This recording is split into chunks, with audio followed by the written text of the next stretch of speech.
Allez, donc on démarre par ce travail du dimanche pour les nouveaux comme Warner. Euh, on travaille en 3 étapes. Première étape, le calendrier économique, voir à quelle heure il faut surtout ne pas être en position pour ne pas subir un gros mouvement d'un seul coup sur le marché. Deuxième partie, plus la psychologie de marché. Et troisième partie, un peu l'analyse graphique. Donc les zones que l'on va vouloir venir travailler dans la semaine si le marché revient sur ces zones-là. Allez, on peut voir que, donc, lundi 8 juin, on va démarrer à 16h avec les tendances de l'emploi et 17h prévision d'inflation. Donc deux chiffres assez importants.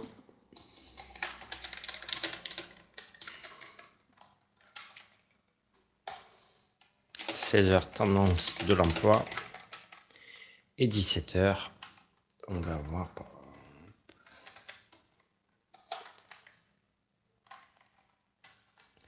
prévision d'inflation. J'ai pas fait les captures.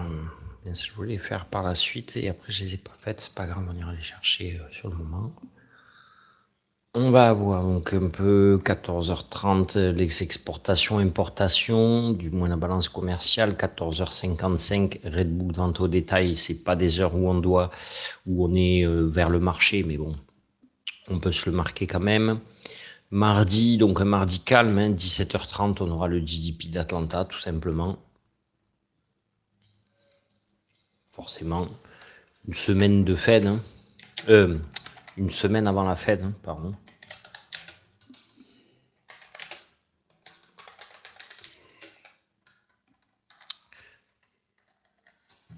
Petit note 3 ans, bon, ça peut-être, on peut commencer à se le marquer, mais c'est pas assez, 3 ans. Donc 19h, ça devrait pas faire bouger de trop. Mercredi 10 juin, donc toujours pareil, le taux hypothécaire 30 ans pour la préparation du travail du dimanche.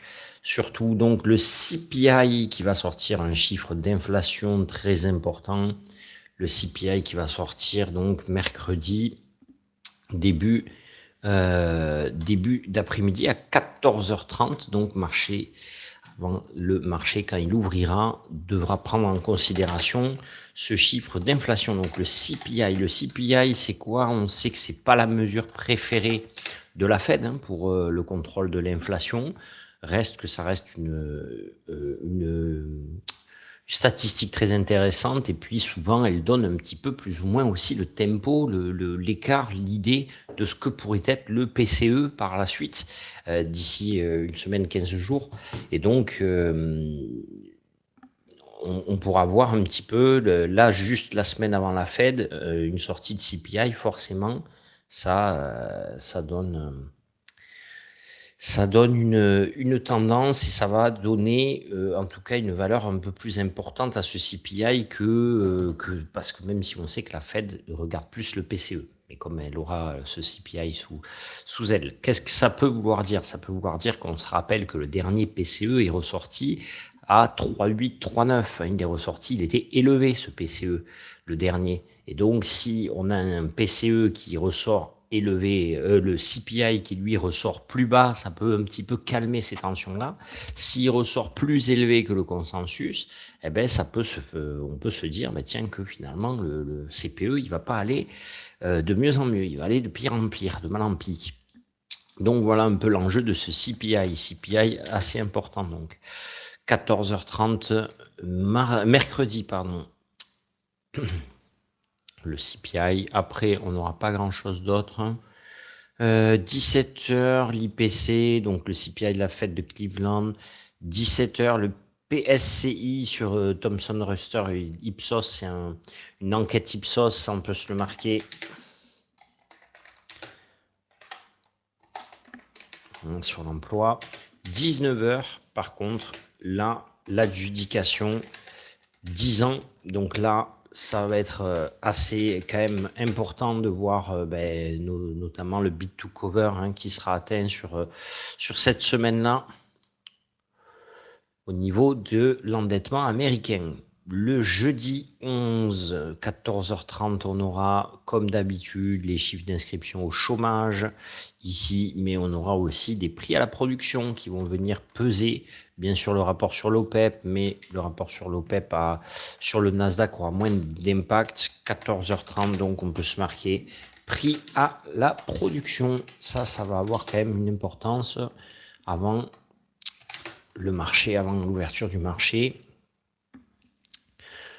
Donc le chômage américain aussi, 14h30 comme tous les jeudis, les inscriptions hebdo, et ce sera tout pour jeudi. Vendredi, nous aurons donc tous les indices Michigan. L'indice Michigan, c'est l'indice qui ne plaisait pas à Powell, mais qui continue d'être publié, donc qui est regardé par le marché et qui a forcément son importance. Et puis maintenant, ce n'est plus tonton Powell qui est à la Fed, hein, c'est notre ami Kevin Warsh. Donc du coup, il va falloir s'habituer et voir si lui donne du crédit à certaines statistiques dont Powell, lui, n'était pas forcément le plus adepte ou le plus fan.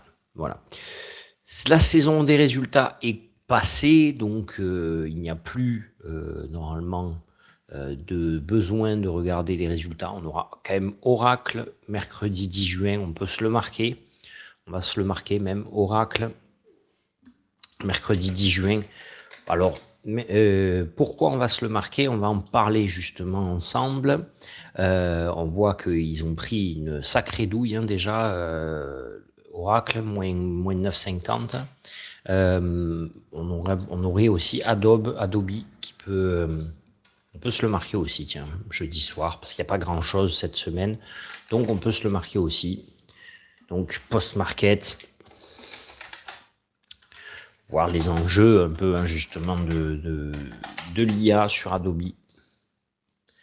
Même si c'est pas un fleuron, c'est pas une grosse capitalisation, hein, forcément, seulement 6 milliards, mais 100 milliards, pardon, mais c'est pas énorme. Voilà. Qu'est-ce qu'on a à se mettre sous la dent cette semaine?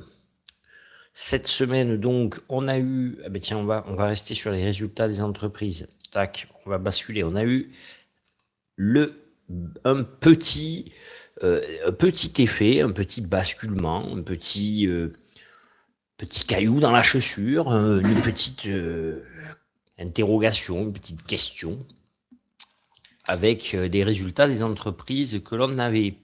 On va regarder cette semaine, donc, on a la publication du taux 10 ans ici dans les adjudications. Ah oui, mais là, ils vont nous montrer les adjudications qui ont été données. Pardon, ils ne vont pas nous montrer l'évolution du taux à 10 ans.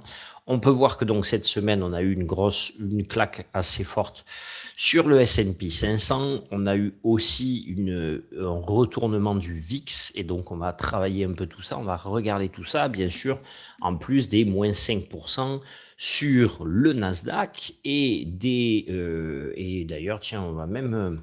si vous voulez, on peut même prendre un petit peu les points intéressants. Le Bitcoin aussi a été...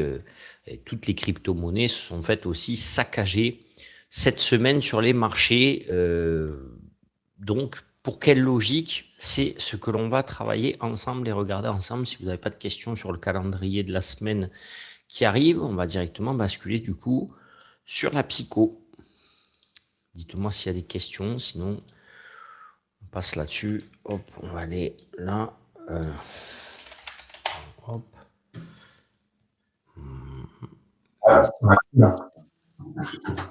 Ouais, j'invite.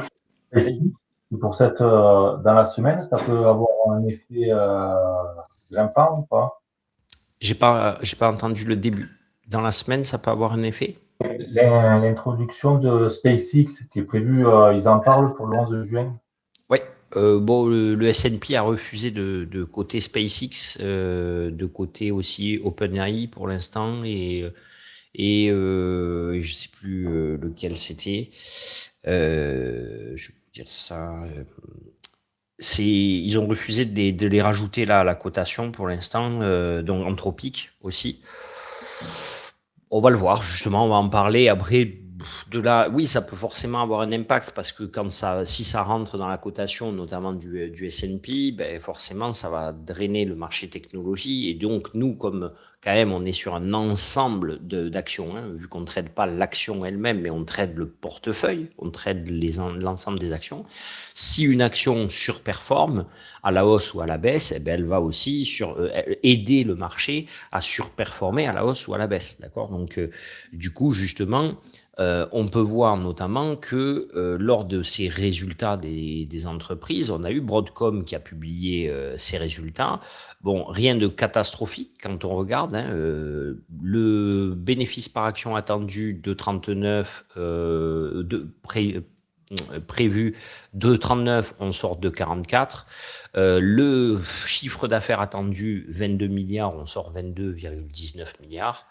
Donc, on est dans les clous et pourtant, regardez, le titre perd 8%. Il est allé jusqu'à du moins 13, moins 15, il me semble même, sur le... Regardez, si on va sur le graphique, graphique, on est allé assez bas, hein, vous voyez, par rapport là, sur un jour. Mais non, hein, je ne vais pas voir sur une semaine, mais bon. Sur une semaine, tac, tac, tac, 7 days, voilà. Voilà, sur une semaine, on passe quand même de 487 à 380, on perd 100 dollars. Tiens. Oui.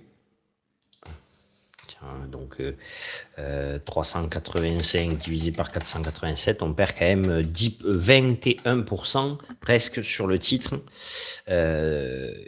En ligne droite, hein, suite à la publication des résultats. Des résultats qui, ben tiens, tant pis, on va partir là-dessus dès le départ, des résultats qui, pourtant, ne sont pas mauvais. Hein, on va relativiser, c'est-à-dire, mais c'est là où, quand même, le marché devient un petit peu recolle presque, j'ai envie de dire, à une certaine réalité, et donc il peut être autant excessif dans certains comportements. Euh, Souvenez-vous, on en avait parlé la semaine dernière, que l'on avait des prévisions de croissance, hein, ce qu'on appelle les guidances, ce qu'on appelle donc les prévisions de chiffre d'affaires des entreprises de publication de résultats, et on avait les meilleurs économistes, les plus ambitieux, entre guillemets, qui avaient quand même une projection de 23-25% de progression sur ces entreprises-là. Je ne sais pas si vous vous souvenez qu'on avait parlé de ça. Et on avait dit justement, mais le danger, c'est quoi? Le danger, c'est que dans les publications de résultats, comment ça se fait qu'on pouvait avoir des projections de progression à 25% et qu'on finissait finalement avec des progressions à plus de 63%. Hein, donc, on avait un delta de 3 fois plus sur certains secteurs, et on avait regardé, je ne sais pas si vous vous souvenez justement, je ne sais pas si j'ai toujours l'image de chaque secteur. Ah, peut-être ça. Ouais, aller à 47, j'avais dit, mais alors qu'ils sont nuls et tout ça, bon, c'était pas le bon mot. Voilà, exactement. Ouais, je Donc, me très bien. hop, regardez, on avait regardé ça, et donc on avait dit, ben, vous voyez que ça, À c'était 47. le chiffre attendu, et c'était ce que l'on avait, hein, qui était sorti. Et donc, ben, en fait, oui, pour le coup, les économistes avaient été nuls, comme avait dit Michel, et donc on n'était pas tombé, on n'était pas sur le bon, tout simplement, sur la bonne chose. On n'avait pas eu les chiffres dans les clous. Et je vous avais dit, attention, qu'est-ce que ça peut amener? Ça peut amener que si à un moment donné, on peut autant se tromper et que la pièce, elle est tombée du bon côté, bah, tant mieux pour cette fois-ci. Autant si on peut se tromper aussi et que la pièce, elle tombe de l'autre côté, là, ça peut secouer et ça peut faire très mal sur les marchés. Qu'est-ce qui s'est passé? C'est pas réellement non plus le fait que, oh, tenez, on va se mettre ça quand même pour avoir un visuel. C'est pas non plus que les marchés ont que les résultats de Broadcom, pardon, sont décorrélés et n'ont pas été dans les clous, mais c'est que on attendait en gros, alors je ne sais plus exactement, mais on attendait en gros, regarde, on va se mettre l'indice SOX. On attendait en gros un résultat de l'entreprise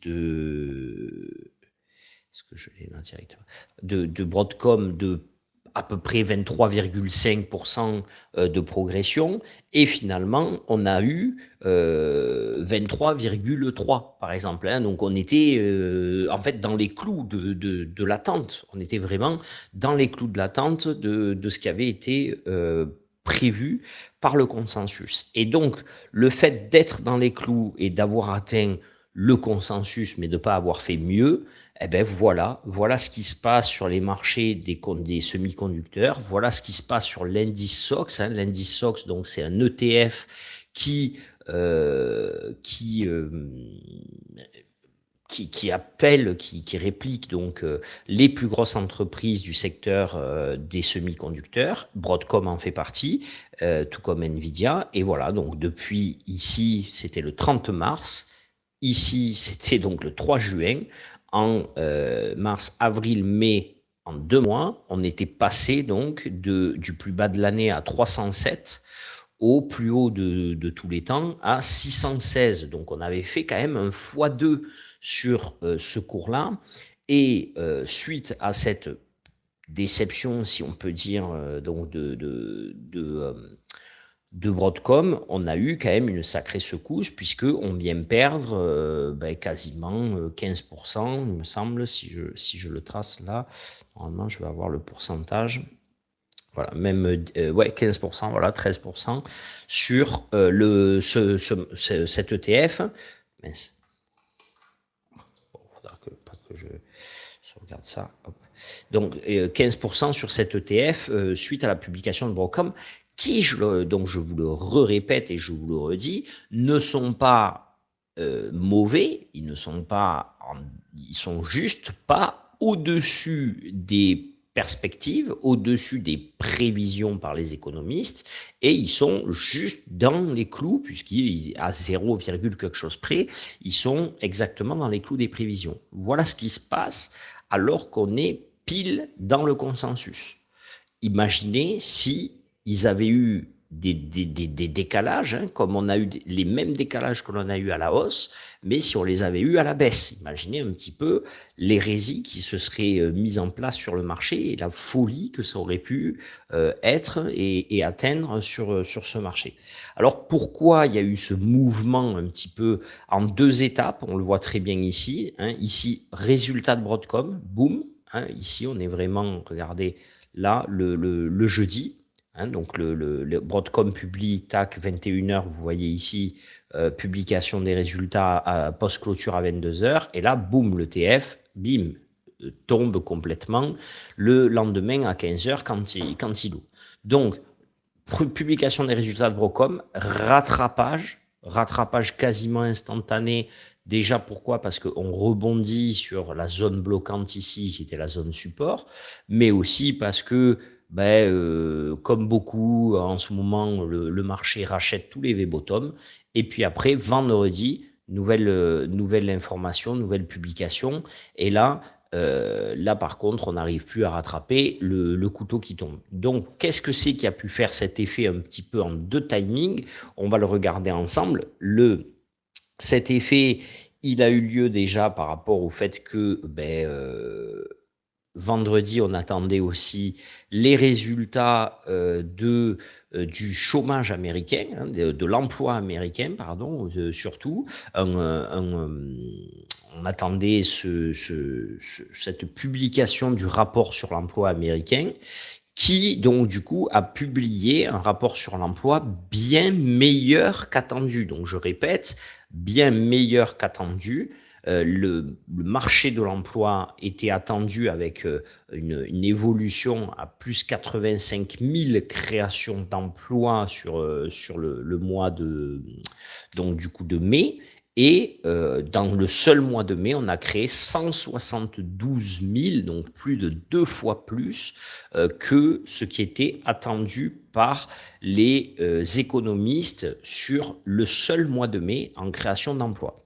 Alors pourquoi, vous me direz, ça a pu nous créer ce genre de graphique et ce genre de mouvement de marché, que ce soit sur donc les semi-conducteurs, mais que ce soit sur les Mag 7, les 7 magnifiques, ou surtout, j'ai envie de dire, puisque nous, c'est celui qui nous intéresse, que ce soit sur le Nasdaq, avec quand même ce retournement sur le marché et être venu effacer finalement en une seule journée, 15 jours, un peu plus de 15 jours de hausse, un petit mois même de hausse sur le marché. Donc, est-ce que quelqu'un a une idée? Tiens, voilà, on va le faire un petit peu comme ça. Juste un point d'information assez important et ce qui amène aussi cette volatilité et cet excès, j'ai envie de dire, d'interprétation par le marché et aussi et d'influence de Broadcom, par exemple, sur ces résultats, c'est que le marché de Broadcom, finalement, est acheté, l'action Broadcom, elle est sur du 80, enfin avant forcément, avant la publication des résultats, elle était sur du 93 fois les bénéfices.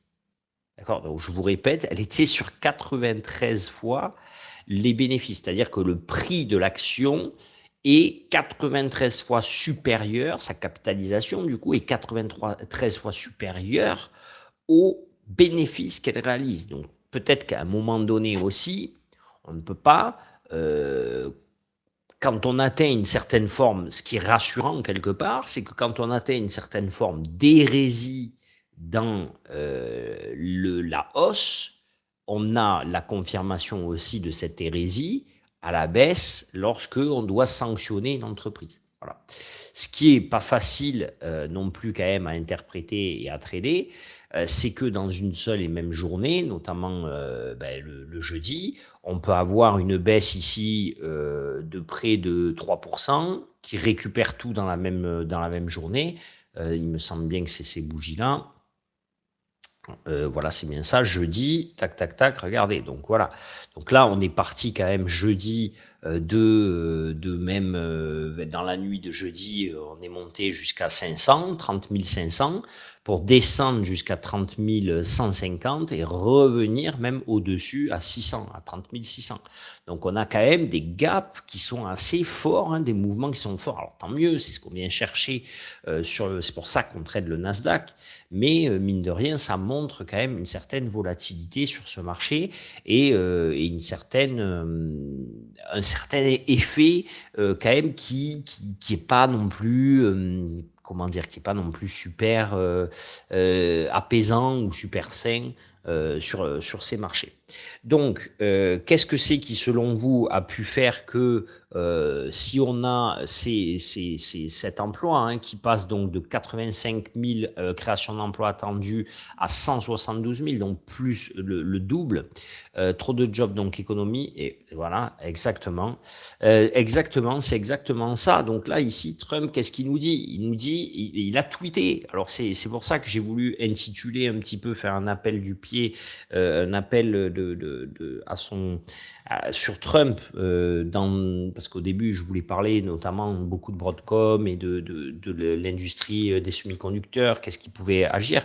On a mis ça à Trump très trop fier de ce qu'il fait, à oublier l'angoisse du marché. Qu'est-ce qui angoisse le marché, en tout cas, l'effet d'angoisse du marché.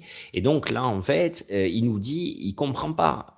Quelque part, c'est un peu ce qu'il dit. C'est malgré les super efforts du Parti démocrate américain, qui a fait de son meilleur pour détruire les États-Unis pendant les 4 longues années de l'administration d'avant, là.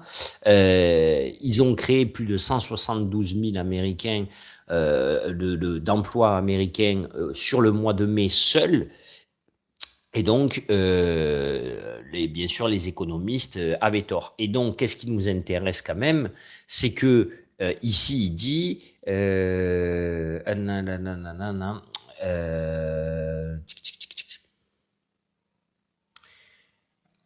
alors, attendez, c'est pas là qu'il le dit, c'est dans un autre tweet. En fait, dans un tweet, il a dit le marché devrait monter, il ne devrait pas baisser. Vous allez voir, on va prendre le temps de le retrouver. J'aurais dû le screenshotter. Je me suis dit que je le ferais après. Et après, quand on ne le fait pas de suite, on se retrouve à le chercher en live. Tac, tac, tac.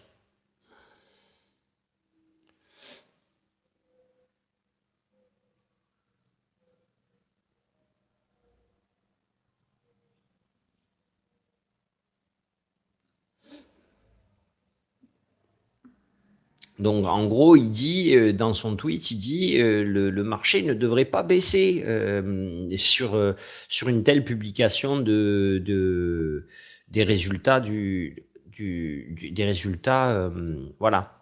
Donc, euh, avec ce grand rapport sur l'emploi, hein, voilà ce qu'il nous dit, les stocks devraient monter et non pas descendre. Voilà, c'est comme ça que ça doit être depuis 200 ans. Hein. Le gross, c'est le profit, on va dire, ne signifie pas inflation. Et c'est là où, en fait, il n'a pas mesuré l'impact et que lui-même, en fait, presque, j'ai envie de dire, en disant ça, il a remis une pièce dans la machine. C'est qu'il ne s'est pas rendu compte que, aussi, en disant ça, il influence le secteur. C'est-à-dire que, effectivement, comme le dit Harvey, si on a de la création d'emplois, on a énormément de possibilités que on ait de la consommation. Et donc, jusqu'à maintenant, on est un peu sur le retour du fameux good news is bad news, quelque part, hein, puisque on revient dans l'idée de se dire que on a une possibilité de source d'inflation qui, elle, est économique. D'accord? Donc, on va revenir un petit peu sur ce qui peut inquiéter le marché. Le marché, qu'est-ce qu'il espère? C'est que le 17 juin, dans 10 jours maintenant, la Fed, la première réunion de la Fed de Kevin Warsh, soit sur un statu quo au niveau des prêts, des taux de crédit pour les taux d'emprunt américains. Ça, c'est ce que price le marché à 96%. On le voit et on est OK avec ça, on le comprend.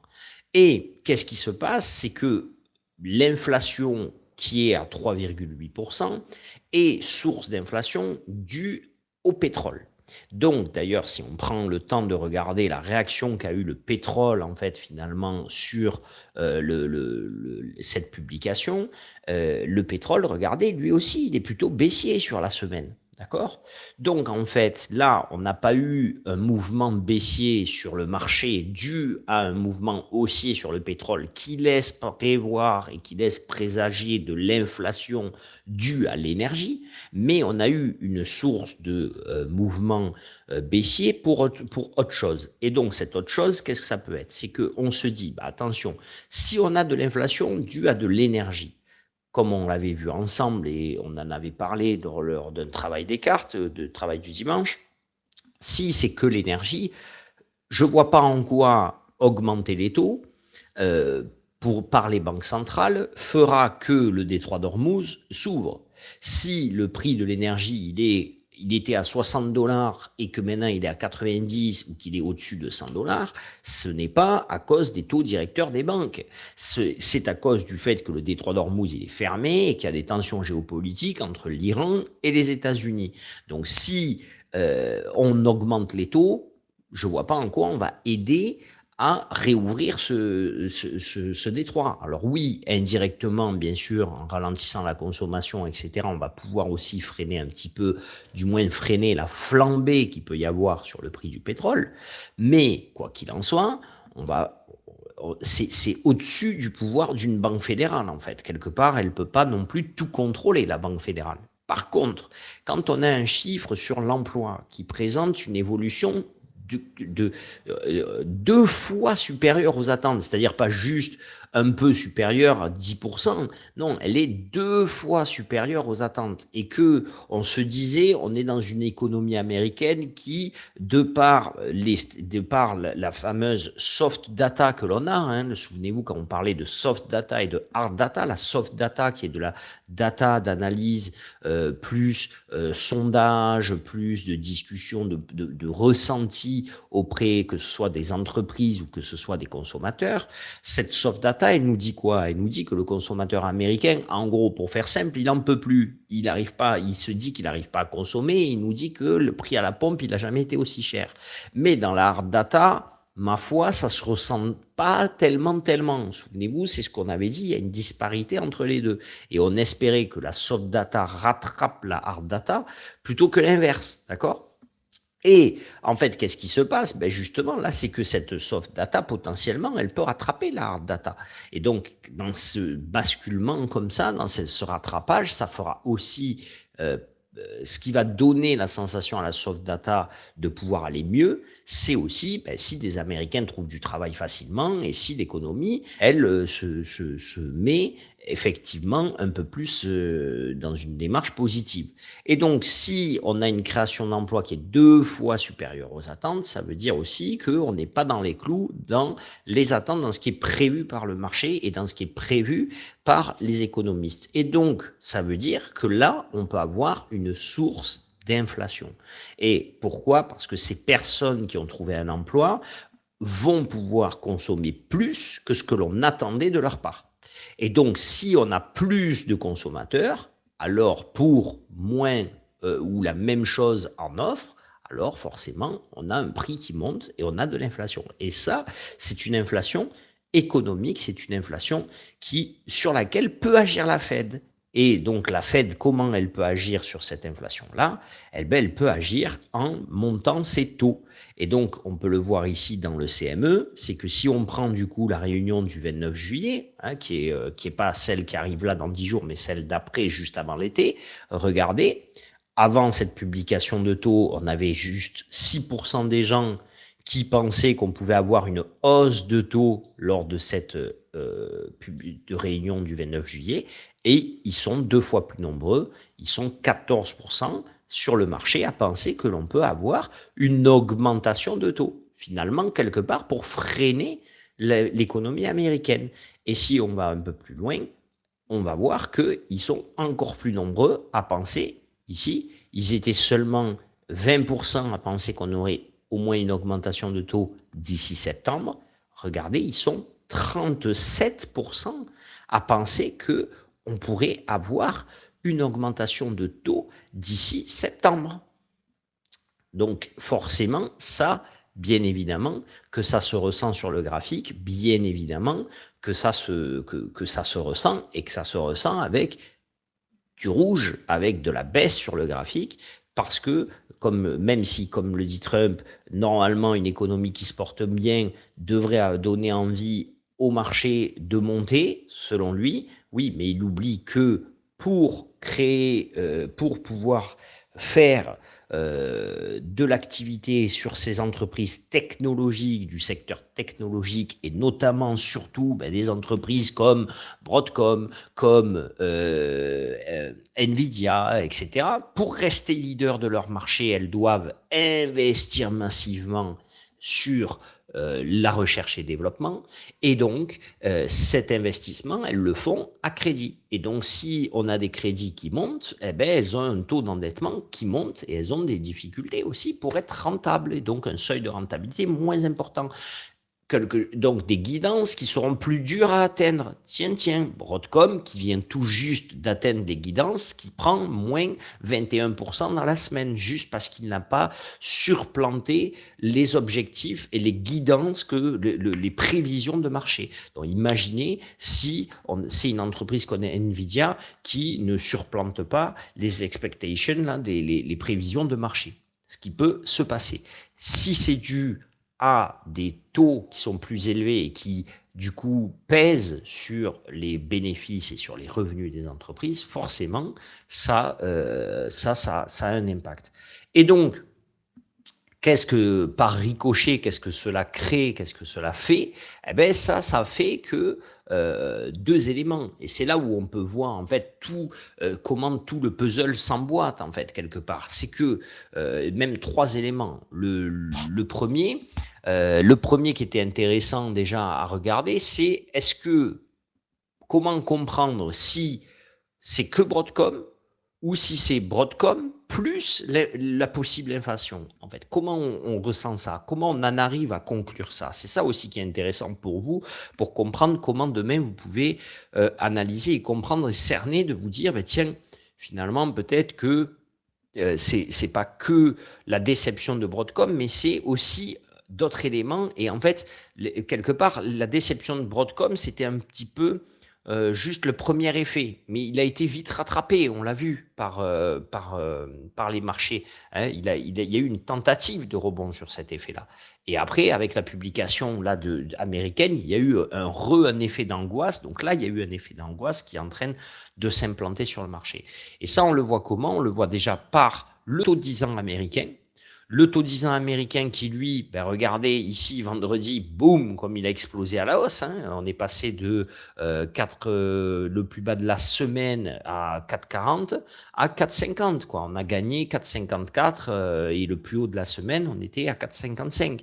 Donc, on est sur un seuil très proche du plus haut, puisqu'on clôture à 4,53 et que le plus haut de la semaine, c'est 4,55. Et que, souvenez-vous, on a dit que quand on est sur un plus haut là vers 4,60 etc., c'est pas tenable c'est pas tenable, c'est dangereux du moins de tenir, d'être au-dessus de ce seuil pour l'économie américaine, parce qu'il y a un risque à un moment donné, soit de carry trade par certaines institutions, soit du coup, de forcer encore plus la Fed à devoir augmenter ses taux pour pouvoir être aligné entre ceux qui prêtent aux États-Unis à 4,50 et ceux qui empruntent l'argent à la Banque fédérale américaine, pour pas que y ait des petits malins qui se disent pas de problème.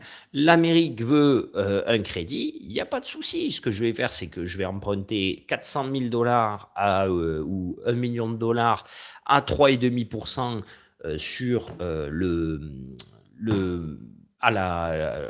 à la banque, hein, ou les banquiers eux-mêmes, de toute façon, puisque c'est eux qui prêtent aussi, qui financent pour la plupart l'État, et je vais le reprêter à 5% aux États-Unis. Et donc, en fait, c'est les États-Unis eux-mêmes qui me financent mes gains. Donc, forcément, ça c'est quelque chose qui peut être dangereux.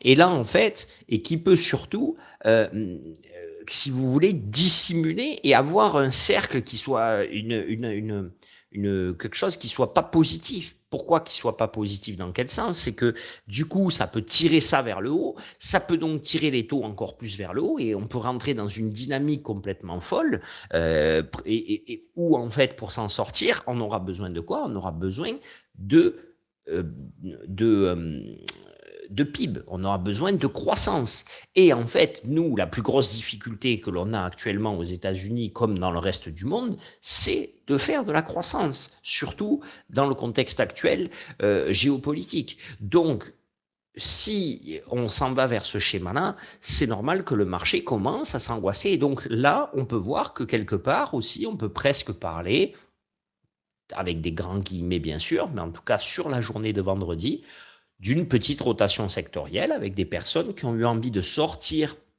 de l'argent des marchés pour le remettre sur le 10 ans américain. Et on l'a pu le voir aussi comment, c'est que le dollar américain, lui, s'est renforcé. Regardez, vendredi, il a aussi la zone euro-dollar, hein, donc la parité euro-dollar, enfin pas la parité, le cours de l'euro-dollar, lui aussi, est fortement descendu. Et donc ça veut dire que le dollar s'est renforcé, il est au plus bas du mois, du mois de juin, mais le mois précédent, il a bien cassé le mois précédent. Hein, le plus bas du mois précédent, c'était 1,1577, il est à 1,1520, et il est donc à son plus bas, il descend par rapport depuis, il n'a pas été aussi bas depuis donc avril.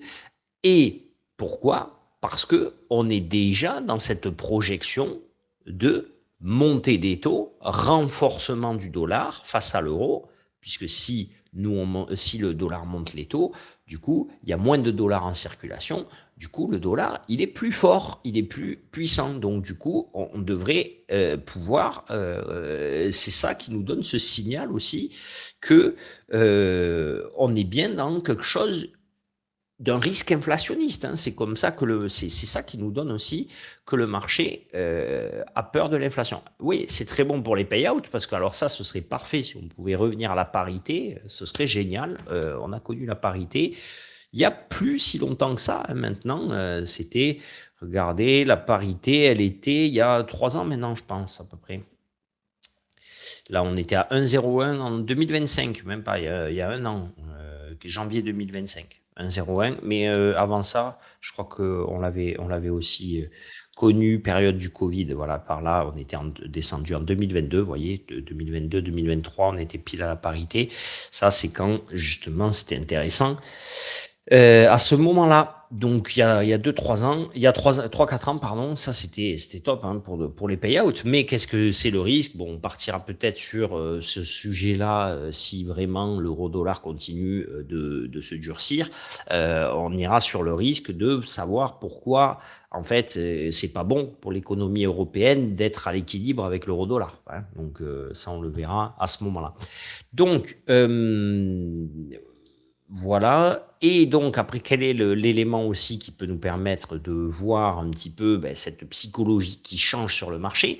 Ça va être ce VIX. Ce VIX dont on parle généralement, qui est l'indice de volatilité du marché. Donc ça, normalement, entre guillemets, certains considèrent que c'est pas un marché qui se trade. Bon, sauf que s'il y a un ETF dessus, ça se trade pour moi.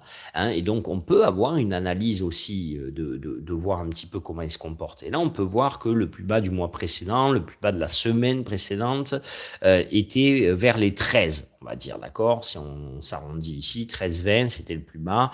Souvenez-vous, on en parlait la semaine dernière, tant qu'il est entre 13 et 15, c'est quand tout est beau dans le meilleur des mondes. Il est allé plus bas, hein, ce VIX. Hein. Il a connu, regardez ici, des périodes bien plus basses que ça. Hein. Il a connu du 8, hein, ici en 2025. Il a connu vraiment des zones où on n'avait plus peur de rien, quoi, quelque part. On était ça, il n'y avait aucune angoisse, aucune inquiétude. Et là, alors qu'on arrivait sur quand même une zone assez puissante de résistance, on peut voir que boum, il a réexplosé à la hausse. Il a réexplosé à la hausse donc avec Broadcom, il a réexplosé à la hausse aussi avec donc cette inquiétude naissante sur le marché. Et donc pourquoi ça nous donne quoi comme indication? À quoi peut servir le VIX pour pour les institutions ou pour les brokers ou pour d'autres personnes. À quoi peut servir le VIX à votre avis? On en a déjà parlé. Je lis comme ça une question. Pourquoi graphiquement souvent ça, quoi?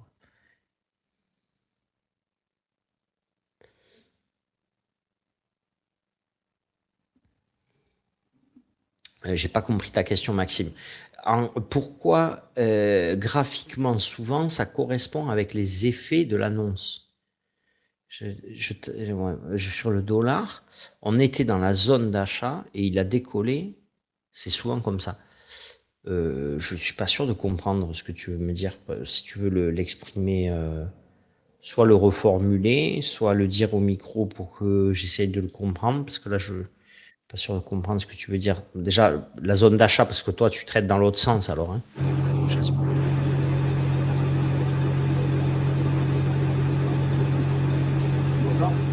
Ouais, peut-être c'est ça qui veut dire, je sais pas. Non, on t'entend pas. Il y a comme le bruit d'un moteur ou d'un ventilateur, mais on t'entend pas à toi.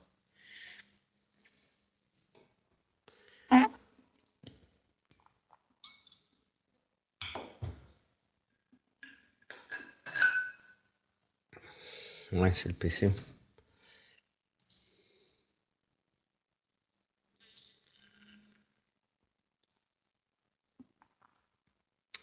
Et les autres, vous pouvez toujours réfléchir à pourquoi le VIX est intéressant. Hein. Vous avez le droit. Hein.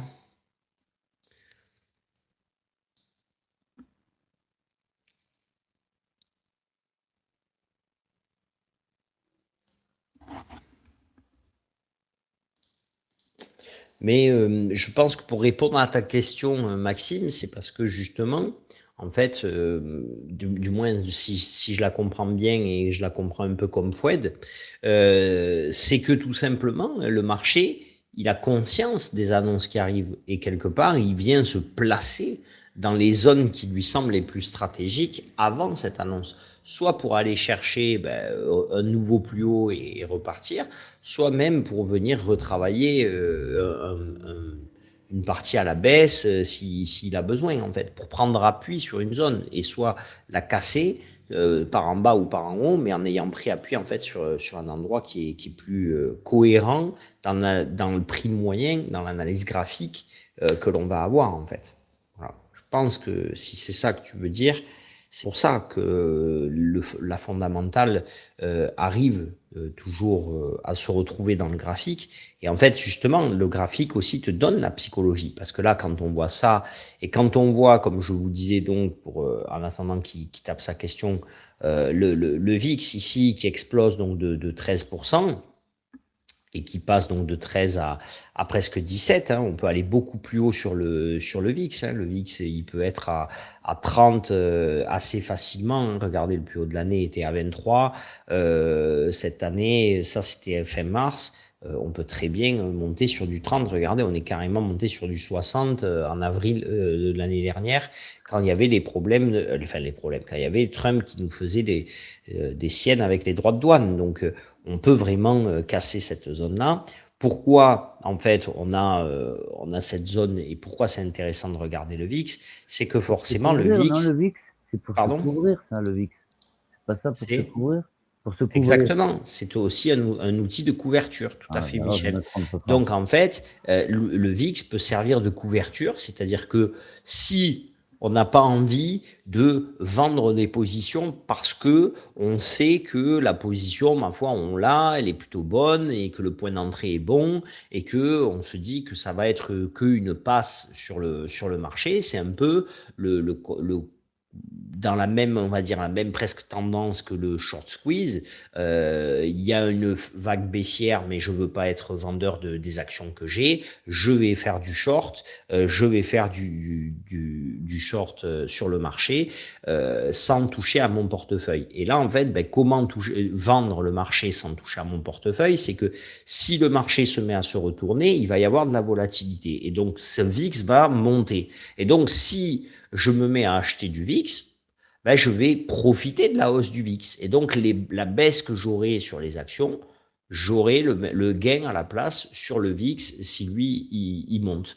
Ça me permet donc de me couvrir aussi en partie du mouvement baissier qu'il peut y avoir si je considère que ce mouvement baissier n'est pas, vous voyez, parce que regardez, par exemple, pendant la période, ici, on va aller voir, la guerre a dû démarrer en février-mars.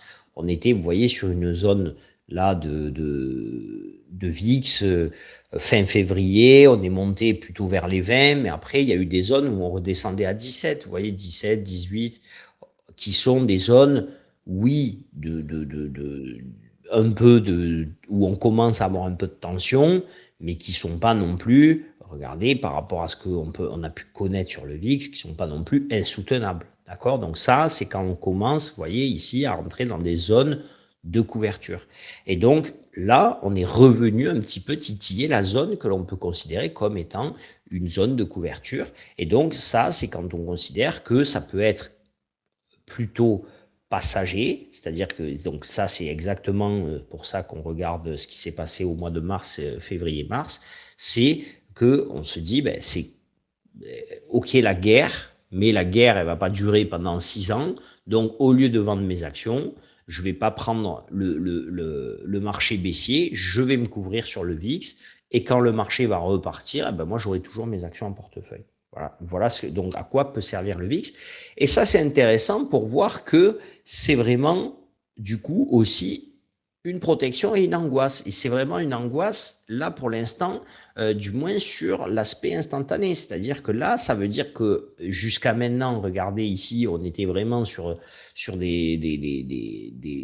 des schémas VIX qui arrivaient même pas à casser 14, hein, donc qui étaient entre 13 et 14, qui étaient très plats presque, il n'y avait pas d'évolution, pas de très peu de mouvement, et d'un seul coup, boum, on prend 13%, parce que donc il y a les acteurs qui ont voulu se protéger sur le marché, et qui se sont dit, attention, en fait, si l'IA commence à tiquer et que on a de l'inflation qui arrive par l'économie, attention, attention.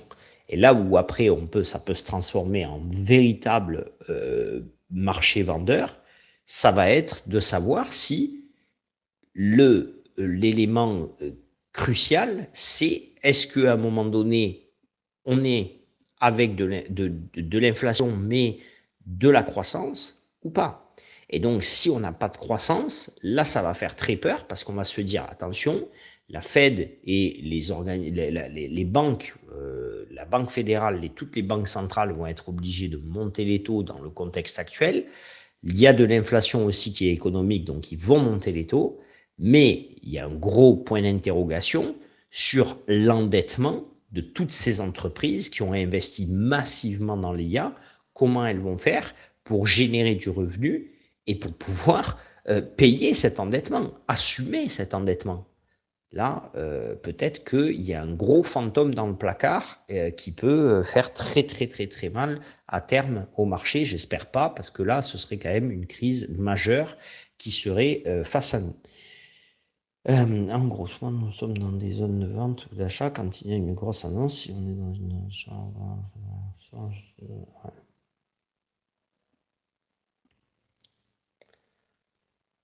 Oui, bah oui, c'est exactement ça, Maxime. Ce que tu dis là, c'est exactement le fait que le marché, il sait qu'il y a l'annonce. C'est pour ça que nous, on travaille le calendrier en premier lieu, et que quand on va regarder l'analyse graphique pour la semaine, je vais aussi regarder dans la semaine qu'est-ce que j'ai comme news.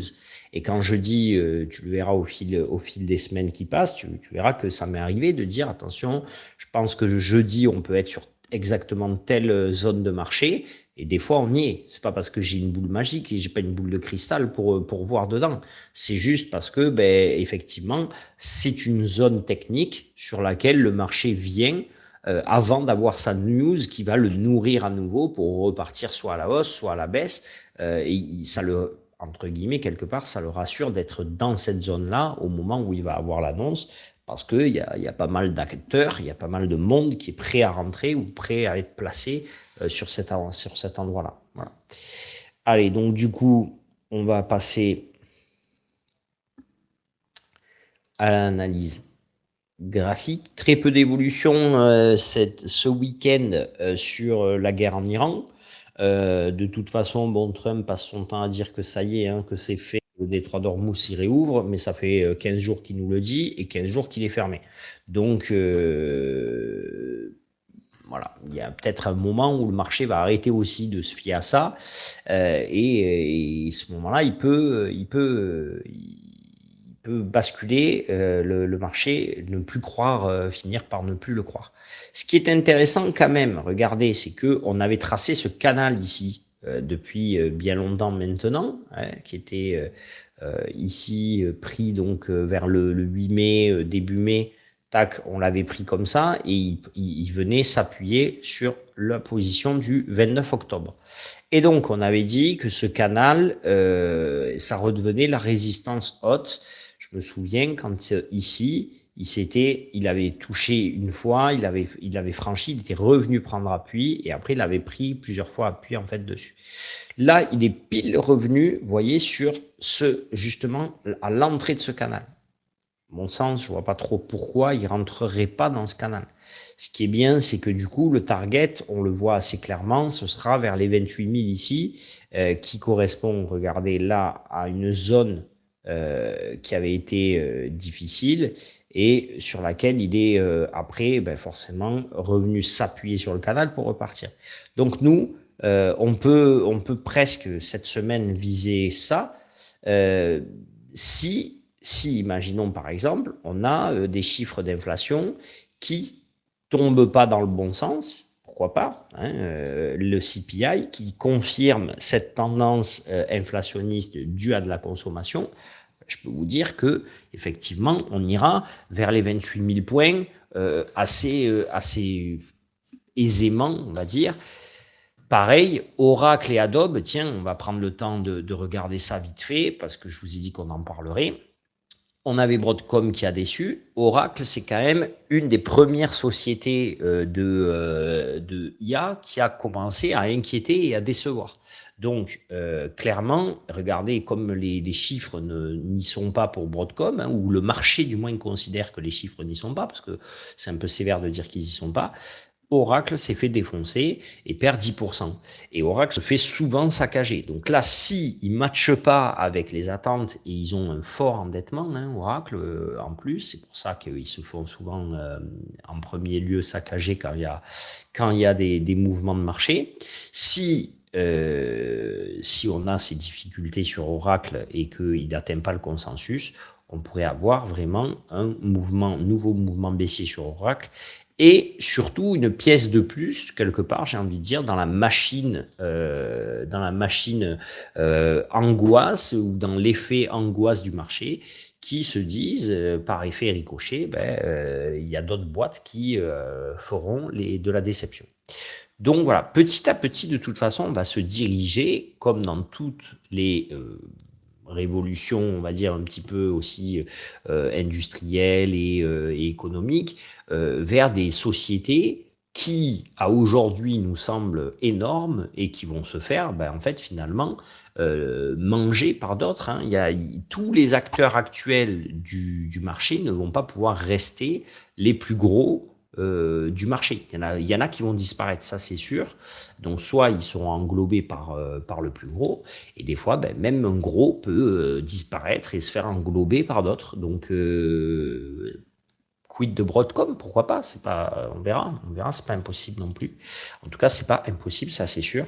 Qui aurait cru que, je sais pas, que BlackBerry en serait là où ils sont aujourd'hui, par exemple, au niveau des téléphones, Motorola.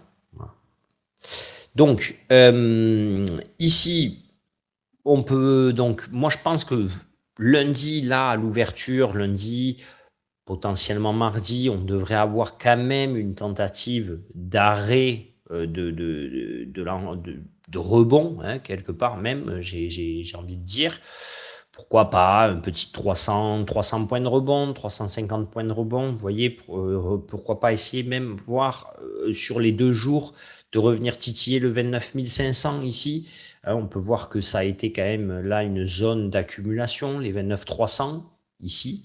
On peut voir que le 29 500, il a bloqué quand même, là, regardez, pas mal de fois. Hein. Une fois ici, une fois ici, une fois ici, quelque part presque ici, avant d'être cassé, appuie dessus et boum, on part. Donc, je pense que en premier point, on a vraiment le 29 300 en ligne de mire pour moi. Hein, j'ai de voir 275, 300 là, c'est pas mal en ligne de mire. Et après le 500 ou le 450, entre 450 et 500, comme le point pivot mensuel est à 500, on va rester sur le 500. Donc ça peut être lundi, mardi. Donc je vais me le marquer quand même. Hop.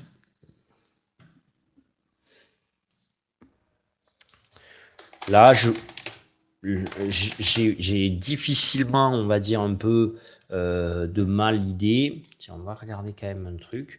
Je vais regarder quand même à quelle date est la réunion de la Fed japonaise.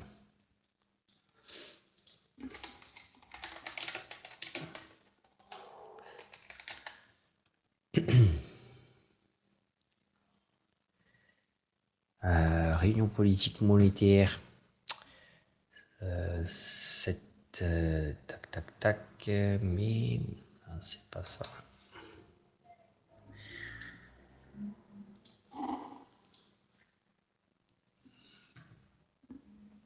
Je vais prendre quand même ce temps-là parce que je pense que ça peut être intéressant dans la semaine. Ce serait la semaine aussi pareil, donc ce serait la même semaine que la Fed. Donc ça va, ok. apparemment, ce serait la même semaine que la Fed. Il faudra regarder dans le calendrier économique quand même, juste pour s'en assurer.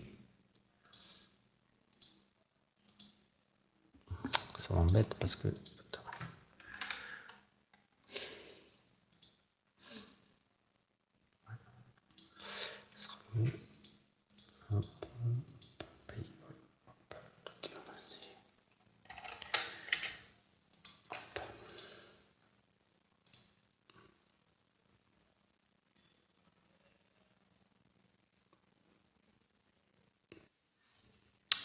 Voilà, donc c'est bien ça, ce serait plutôt la semaine d'après, et donc ce serait... je crois que je ne l'ai même pas.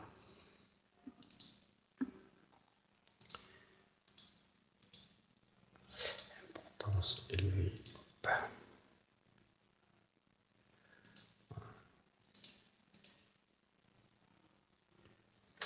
Ah, quelqu'un m'a commenté. Très utile pour moi. Attends, ok, d'accord. Balance commerciale, IPC Indiscore, IPMI des services, IPC Tokyo Core. J'ai pas même. Bon, 19 juin, j'ai une date là, 16-17. Donc ça devrait être bon. Ok. Tant mieux. Donc c'était pour se prémunir de ça. Donc du coup, on se dit ça. Donc je pense que dès minuit et dans la nuit et demain, même à l'ouverture, on devrait avoir plutôt une tentative de rebond. Hein. Une nouvelle tentative de plus. Je n'imagine pas bien sûr revenir sur les 30 200 là en haut, c'est pas ce qu'on est en train de dire, mais une petite tentative de rebond de 1%. En fait, finalement, 300 points, c'est rapidement 1%. Donc voilà, un rebond de 300 points, d'un petit pourcent sur 1 ou 2 jours, ça peut largement se faire. Donc lundi, mardi, tentative rebond 29 300 et 29 500 en max. Attention, 29 492 50. Ok, donc, tac. Pourquoi on se marque ça? Qu'est-ce que ça veut dire? Pardon. Excusez-moi. Qu'est-ce que ça veut dire? Ça veut dire que plus je vais me rapprocher de 300, plus je vais avoir du mal à rentrer, même sur une cassure, même sur une zone 25, même sur une méthode 25, plus je vais m'abstenir, je vais me tenir éloigné de cette zone, d'accord? Parce que je ne veux pas que ça touche et que ça reflue assez fort et que ce soit là où moi je me fasse quelque part un petit peu cisailler. Voilà. Donc ça va être la vision, 29 300, 29 500 peut-être mardi. Mercredi, moi je verrai bien 29 300 demain. Mardi, 29 500. Mercredi, retour sur 29 300. D'accord, hein, on ferait. Et 29 300, j'ai envie de dire, c'est presque l'endroit où on va attendre, on peut attendre les résultats, le CPI de mercredi, le chiffre de l'inflation de mercredi. Et soit, en fait, sur le chiffre de l'inflation de mercredi, on retire la chasse d'eau et cette fois-ci, on rentre dans le canal. Et là, en fait, on revient sur le plus bas du mois. On peut même revenir vers du 28 600, hein, là, vers 28 500 même, d'accord, assez fort. Ce qui voudrait dire que finalement, on perd du 2%, 2% et demi sur la journée de mercredi, par exemple, loin d'être déconnant. Jeudi et vendredi, vendredi, prix à la production, résultat d'Oracle, prix à la production, bon, l'indice Michigan, ça ira. Ah, voilà, j'ai envie de vous dire, si, imaginons, j'ai du CPI qui sort élevé, donc de l'inflation qui sort élevée, que le soir, j'ai Oracle qui sort comme Broadcom, pas des mauvais résultats, mais dans les attentes, et que le jeudi, j'ai des prix à la production qui sortent, qui sont élevés, donc inflationnistes, qu'est-ce qui m'empêche d'être à 28 000 points vendredi? Pas grand-chose, ça voudrait dire que j'ai perdu 1000 points sur la semaine, ça fait 3%. D'accord, 1000 points, c'est 3,5%, un truc comme ça, même pas. Regardez, si je passe de 28 000 de 29, ben là on est à 29 000, de 29 000 à 28 000, j'ai perdu 3,5%, 3,44. Voilà. 3,44, 3,45 sur la semaine, rien de déconnant. Rien de déconnant. Donc, surtout avec des chiffres sur l'inflation et avant la Fed, quelque part, qui, elle, peut directement redistribuer les cartes. Pas à l'abri, c'est la première de Kevin Warsh. S'il faut, Kevin Warsh va nous faire une baisse de taux inattendue. Et là, champagne, on s'en va tous sur le plus haut ever. Voilà. Bon, c'est bien sûr une blague, j'y crois pas une seconde, mais pourquoi pas. Donc, lundi, on a dit target 29 300. Mardi, target plutôt 29 500. Mercredi, retour sur 29 300. Ça va être mon idée. Hein. Après, c'est purement du feeling graphique. Hein. C'est pas, là, je peux pas vous dire. C'est le feeling graphique. Et donc, si CPI mauvais, on va dire, hein, ou inflationniste, alors retour sur 28, on a dit 600, hein, en attendant voire 500. En attendant donc jeudi et oracle le soir. Et jeudi, prix production. Jeudi, prix production inquiétant, on va dire, inquiétant, direction 28 000. D'accord. Et sur la direction 28 000, regardez, dans la direction 28 000, on n'aura pas beaucoup de chemin bloquant. Hein. Ici, on aura on n'aura rien de bloquant quasiment. Ici, un peu le 28 250. Allez, on va se le marquer. On peut marquer, attention, 28 250 et 28 400 là un peu. 350. Ouais, entre 250 et 350, ça va être une zone un petit peu pour du renversement de liquidité. On va se le marquer.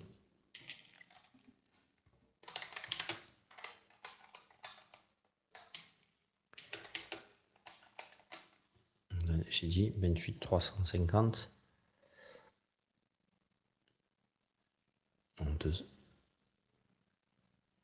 Ouais, c'est ça. 350, 250. Ouais, non, 350 même. 350 et 250. Et après, si on casse le 250, là, on devrait aller tout droit jusqu'à 28 000. Donc,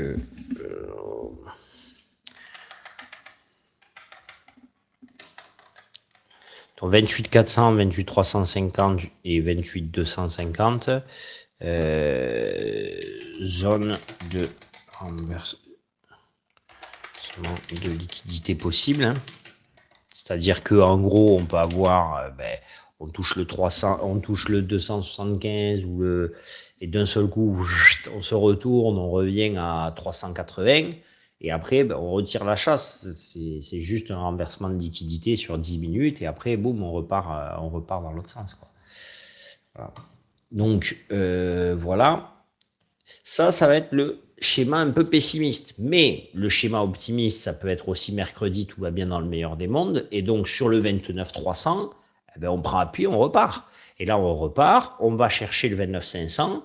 Et si on casse 29 500, là, c'est quand même bien parce que je trouve qu'on a un beau graphique à côté. On a quand même des zones intéressantes. Si vous voyez, on vient chercher le 29 500, on doit pouvoir prendre appui et monter d'un cran ici. Donc, tranquille, 750, 750 et target 30 000. Quoi. Là, on a des targets assez larges, donc qui peuvent monter assez prudemment. Donc, c'est pareil. Donc, prix prod, donc ça, on va se le mettre. 29 750, ça va être le target sur mercredi si on a tout qui s'aligne et 30 000 le jeudi en target si tout va bien. Et à l'inverse, si un est bon et l'autre non, c'est la même chose. D'accord. Si mercredi on a un bon chiffre, on peut faire 300, essayer d'aller titiller les 750. Jeudi on a un mauvais chiffre, on revient sur 300. Voilà. Si à l'inverse, mercredi, on n'a pas un super chiffre, on va descendre plutôt vers 29 000. Jeudi, on a un bon chiffre, il nous sauve, boum, on revient sur 300. En fait, on sent que le 29 300, ça peut devenir ici une zone qui, pour moi, peut être une zone d'attente intéressante, quoi. Voilà. Voilà. Si ça se passe bien, s'il n'y a pas de tweet de Trump, bien sûr, s'il n'y a pas d'évolution négative ou positive en Iran, et que voilà, on n'a pas une inversion. Si ça, on peut aussi vouloir intelligemment, si imaginons, on est dans le consensus pour tout. Quel est mon plan? On est dans le consensus pour tout. Mon plan, ce serait plus quand même qu'on réintègre ça. D'accord? C'est-à-dire que on va se dire que bon, le consensus, c'est bien, mais il est quand même un peu fort. Donc, il vaut mieux être un peu prudent, surtout que la semaine prochaine, il y aura la Fed. Donc, à mon avis, on reviendra un petit peu là sur le point d'entrée, vous voyez, un peu comme on a fait là. Pas ici, mais on peut l'attendre vers là, attendre un peu vers le 28 900, 28 750, vous voyez, en le testant, en le retestant une autre fois. Et là, semaine prochaine, lundi, mardi, on vient se poser ici vers le 28 500 avant la Fed. Voilà. Ça peut être bien aussi. Donc, tout est pas mal. Est-ce que c'est clair pour vous? Et est-ce que vous avez des questions? Pour moi, tout est OK. Merci beaucoup.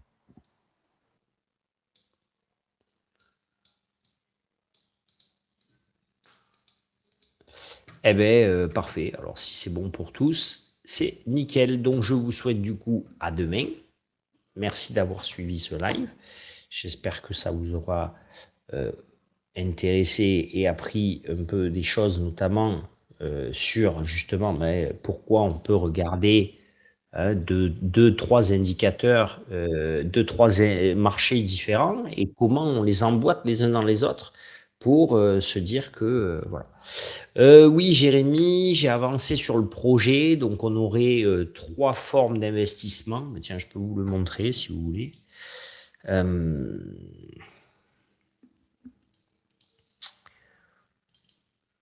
Où c'est que je l'ai ça? Là, je pense. Ouais, je l'ai là. On aurait trois formes d'investissement. Un à 1000, un à 2005 et un à 5000. Le capital déposé, donc ce serait donc 1000, 2005 ou 5000. Le risque pris serait donc que de 30%. Ok, donc, en jeu, il y a 30% du capital. Garantie, donc 70%, c'est-à-dire que c'est bloqué pendant 8 semaines. Au bout des 8 semaines, on récupère au minimum sur un dépôt à 1000 les 700. D'accord? Ça, ces 700-là, tu ne les perdras pas. Et après, eh ben, on essaye d'aller chercher une rentabilité de 15% par semaine sur donc du coup sur le capital, ce qui peut te faire un retour à 2100 2000 on va dire en gros à 2000 $, 2100 $ sur 8 semaines, donc 1100 $ de gain par rapport au capital déposé, puisque ton capital final au bout des 8 semaines, ce serait 2141. Si tu as déposé 1000 et qu'à la fin tu récupères 2141, tu as bien gagné 2100 $. Et même chose du coup sur 2005 et 5000. Donc ce serait intéressant parce que ça veut dire que si tu fais 8 semaines, tu récupères 2100, tu reprends un pack à 2005, tu récupères 5003. Tu reprends un pack à 5000, tu peux avoir 10 000 $ en gros, en 8, 16, 24, en 24 semaines, donc en 6 mois en gros, on peut atteindre les 10 000. Donc ça serait pas mal. Voilà, ça serait pas mal. Ça, c'est sûr que les packs, ce sera ça. Après, il faut que je regarde 2-3 bricoles. Peut-être il y aurait un petit peu de frais, notamment au fait que je dois créer une plateforme pour que vous puissiez vous connecter pour suivre votre placement à vous, pas le placement de tout le monde, mais juste le vôtre, puisque ce serait des packs individuels. Donc du coup, l'idée c'est de créer cette plateforme, ça coûte des sous, donc on aura peut-être besoin de piocher. J'aimerais piocher que dans les 140 en fait, tu vois, comme ça fait un chiffre rond. Si on arrive à passer comme ça, je vais vous remettre le truc, mais en gros, ça peut être top parce que ça ferait que, tu vois, par exemple, sur un 2005, ben, tu aurais 5000, quoi. Au lieu des 5350, nous, on prendrait 100 frais, peut-être. Je suis en train de voir du moins comment le faire pour avoir moins de. Voilà, pour déduire des frais sur le ROI. Je sais pas. On va voir comment on s'organise pour que ça puisse s'imbriquer dans la machine aussi. Voilà, dans l'idée. Enfin, l'idée, elle est plus que complète. Je pense que ce sera pour septembre.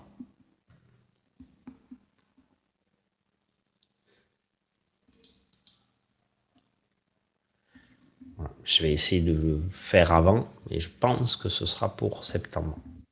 Voilà. Ça dépend. En fait, ça dépend pas que de moi, ça dépend aussi du gars qui me crée le site, s'il peut me le créer, s'il a le potentiel pour.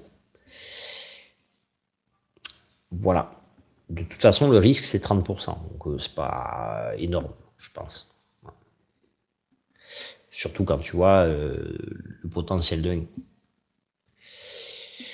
Bon, merci à tous, du coup. Et puis, bien sûr aussi, Jérémy, je veux faire une offre pour ceux qui sont dans le groupe, qui ont un format où on peut enlever des frais, en fait, par rapport à d'autres. Donc, c'est pour ça il faut que je le peaufine. Merci à tous. Et donc, à demain. Merci. Ciao, ciao.